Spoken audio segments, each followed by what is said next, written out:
Hello, everyone. Hello to everyone that's in Boston and the South Shore and Randolph, my hometown.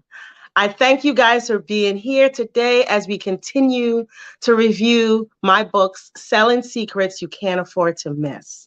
Today is a good one. We're going to be reviewing chapter 12, which is Be a Powerful Negotiator. I love this one because this is me all the way. One of the things that I love is when I'm representing my clients. I love every aspect of it. I like being there, helping you getting it ready. I like being there for the projects, but I absolutely love being a power negotiator for my clients. So if you're doing this for yourself, you need to understand the dynamics of being a power negotiator. There are two major components of negotiation and motivation that you need to understand. One is a motivated buyer wants the best deal. That's it. And a motivated seller, which is you, wants the best price. So both parties are you're motivators. And whether you're a strong motivator or a weak motivator, basically both of you want the best price for what it is that you're doing. A skilled negotiator is an expert under pressure. No matter what it is, no matter what the competition, no matter what the time frame, no matter what information is presented, or what communication style that other person have, you are gonna stay cool and calm under pressure. Never let them see you sweat. You might be sitting there saying, oh my gosh, I hope I get this deal. I hope they make an offer. Or you might be saying, oh my gosh, nobody else is interested. Please make an offer. But you gotta stay cool and calm under the pressure. What motivates a seller? So let's talk about that. What motivates a seller is time on market. Time on market, if you're thinking of relocating, the maintenance and the upkeep of the home and the emotional issues around moving and getting your house ready, especially if you're going through a divorce. Even if you're not going through a divorce, just the idea of packing up all your belongings, especially if you've been in the house for a long time, it's a lot of stress. And then getting it ready and then keeping it showcase ready for when people are coming through.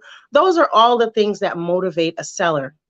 A strong negotiator must avoid all the emotions and from overpowering them, and for them not to be so worried about everything. You know, you're gonna worry, but not let that emotion shine through when you're dealing with a buyer. Okay.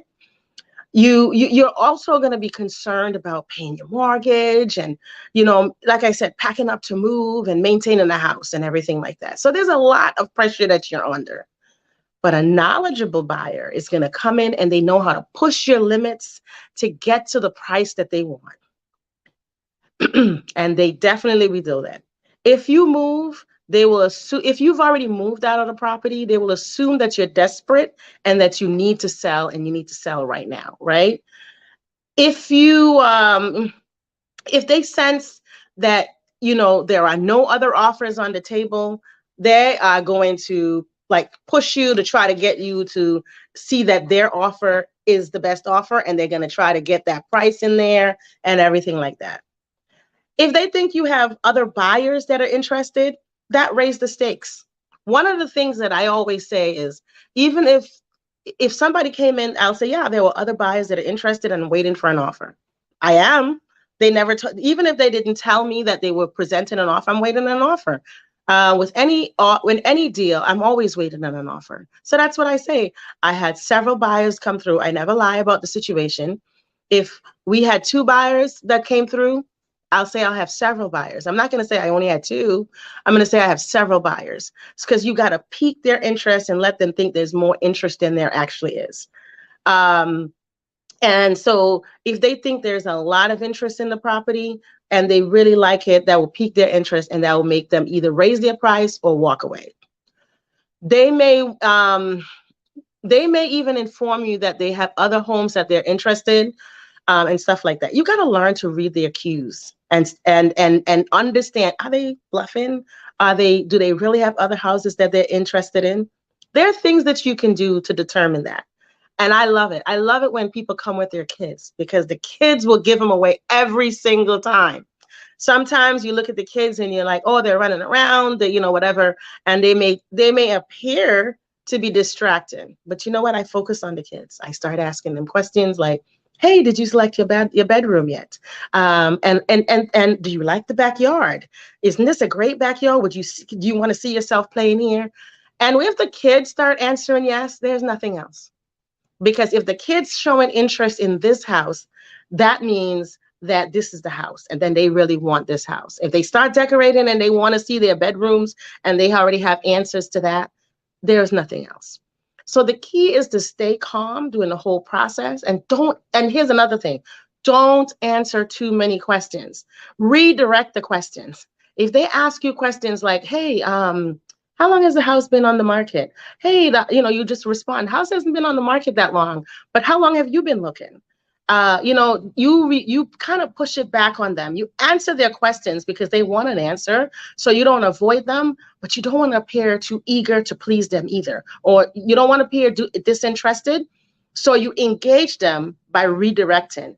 The person who knows the most, has the most knowledge about the situation, is the person who wins the negotiation. A buyer is going to do their research on you. If they really like the house, is this house in foreclosure? They're going to ask you questions about, did you recently retire? Where are you looking to move to? Are you moving out of town? Because if you're moving out of town, that's a whole nother mess that you're dealing with, because you got to pack up, you got to deal with going out of town. And, you want this over, as soon as possible. Are you going through a divorce?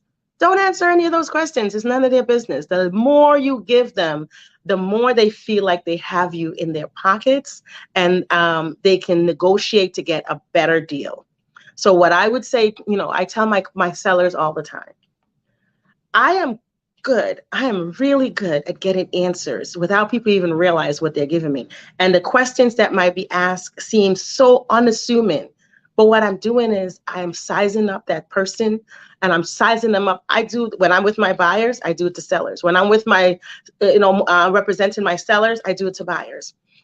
So I always say to them, watch the answers that you give. Try not to answer any questions and redirect, because they're getting they're sizing you up and trying to understand. And the more they know about your motivation, the more they have on you. A buyer, listen to this, a buyer will invest time. Say you're a for sale by owner. A buyer will take time with you, and they'll invest time to create trust and a relationship with you. So you will agree to their terms, because now all of a sudden your defenses are down. You've given them so much information and everything like that you're like, all right, they're such a good fit. I want to work with them. Exercise patience and maintain your position. Again, show interest, but the interest should be on you asking them questions and understanding their motivation. So you're asking them, they ask you a question, you're redirecting and asking them the same question. You answer very short, very vague. Never, ever let them see you sweat. The more, there's a phrase that says, the more knowledgeable will overpower the less informed. The more insight the buyer has in your motivation, the more power they have over you. So be careful how much information you're giving out. If they ask you, how soon do you want to move? I'm flexible. I can move right away, or I can move in 60 days, whatever time is good for you. Never say I need to move right away, even if you do, and you're hoping, but never, ever say that, because again, it shows desperation. Give short answers. And like I said, I keep saying redirect, redirect. And if they start asking you questions about pricing, this is an easy one, because if you've connected with a realtor, or if you know how to do a good comparative market analysis, you know what's going on in the market. When they start asking you about pricing, you say, well, based on my comparative market analysis, here's why my house is priced here. And I made sure not to I priced my house competitively. So I made sure to price it so it's not the most highest price on the house, but I am doing my best to make sure it's the best house on the market, right? So you know how to talk about your comparative market analysis. So when they talk to you about pricing, you don't waver. Always, always try to get them to reveal their motivation. Are they in a situation where their lease is about to be up? Are they moving from out of town? Did they relocate? And try to get them to answer, because the more you know about them, the more you know about their motivation, the more you have them. And the more you can say, well, should I negotiate? Should I go down? You have an idea. Never, ever, ever discuss your motivation with another agent. That, as I said, I go in and I ask questions. Even if that agent, I'm with Cardwell Banker, and even if that agent is with Cardwell Banker and from my actual office in Canton, because what happens is they don't have a fiduciary responsibility to you. They may use the information that they have. They say, oh, she's going through a divorce and they want this to be seamless as possible. So we're going to go in and we're going to represent and we're going to put in an offer, because they know that you want it to be smooth and you don't want the headache. And so they'll use that to their advantage. So never ever share your motivation. Even if I said I need to do an open house and I can't be there, I'm going to send another agent on my behalf. Don't discuss it, please. And if a buyer's agent or any agent come in, do not discuss your motivation. You lose control. You lose control of the situation. So there's a lot more information in the book. So there's a link. Please consider, or not consider, please take the link. It's a free book. It is my gift to you.